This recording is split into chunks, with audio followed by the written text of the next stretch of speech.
Hi everybody, I'm Kerry. Welcome to my kitchen. And for this segment of Entertaining Yourself, we are going to make antipasto. I'm using my Company's Coming cookbook from 1996. And this is one of my favorite recipes. What I like about this recipe is it's very simple. It does take an hour of chopping time. So either you do that on your own or you get the help of some elves in your house. But we speeded it up because of the magic of television, so I did most of the chopping earlier today. But an hour's worth of chopping gives you about 12 presents for friends and neighbors. So that's what I love about this, is you can make it during the holidays or any time of year at all. It makes 12 or 13 cups of antipasto. You package that up with a nice box of crackers or just on its own with a bow on top, and you're making 12 of your closest friends very, very happy. So here's what we do. First of all, again, I'm going to just tie my hair back because nobody wants my DNA in their food. And for this, we will post the recipe at the end. But again, it's very simple. It's mostly a cup of everything. So the first thing that we chop up is little pickled onions. So not sure if you're familiar with these little guys, but they are tasty, tasty goodness. And with antipasto, we just want to make sure that we chop them up really nice and fine, because that's what's going to give us our nice flavor. And so you can have lots of different flavors on your crackers when you eat it. So we do that with some of the pickled onions. Then we get some yummy mushroom pieces. Where's my mushrooms at? There they are. A few mushroom pieces. And again, there's 2 cans of these in this recipe. Super, super easy to chop. They're nice and soft. There's nothing in this recipe that's difficult to chop. And I remember someone telling me once, let the knife do the work.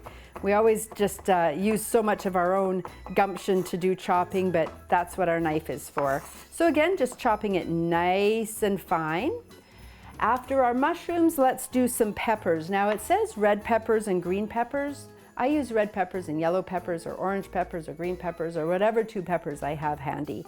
And again, just nice and fine, chop them up and make sure they're in nice teeny little pieces.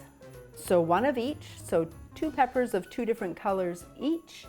Some pimento stuffed olives. Now I don't even like olives, but in the antipasto I find them quite tasty. And these guys are the ones that have the little red pimento inside. So again, just chop them up nice and fine. No pits in these guys, just straight olives. So we've got the green ones. And then we also have, to give the different flavors, we also have black onions, or sorry, not onions, olives in here as well.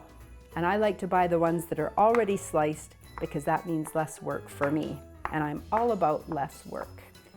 So we chop those up nice and fine. In addition to the olives, we also have dill pickle. Well, that's odd. So again, I just purchased the sliced dill pickles and then I chop them up really teeny. Now, when I did the math this morning and tried to count and just determine how expensive it was to make antipasto, it came with tax to less than $20 for me to buy all the ingredients for this antipasto. I think that getting 12 or 13 cups of something for under $20, particularly if you're doing some gift giving with it, is a really, really good value. Let's see here. Also involved here is tuna. Now we don't have to do anything with tuna. We put in 2 cans of that. And I always cook it to this point without adding my can of shrimp. I like to put shrimp into my antipasto, but one year I just about had a situation with a friend of mine who was anaphylactic and I didn't know. So now I don't put the shrimp in until after I package his particular batch of antipasto. So feel free to put some shrimp in if you like, but just make sure you label that if you're giving it as gifts. So beauty of this is it all goes in a pot. Nothing fancy. Then we add some of the liquids. So with this we have ketchup. There's 2.5 cups of ketchup in here. I just buy the inexpensive ketchup, nothing fancy. We also have some olive oil. There is a half a cup of olive oil. There's also a half a cup of white vinegar. So nice, simple ingredients. And then the other thing that's in is a little bit of a can of green beans. So I always think these are so mushy if I have to eat them for supper, but in the antipasto, they really give it a nice flavor and just add a different texture to your antipasto. So we throw those in there as well. So once you've done all of that, you stir it up and then you pop this onto your stove for about half an hour and let all the flavors meld. And then we put it into small jars. I'm going to show you how to do that in just a few minutes. Let's put this on the oven and get it started.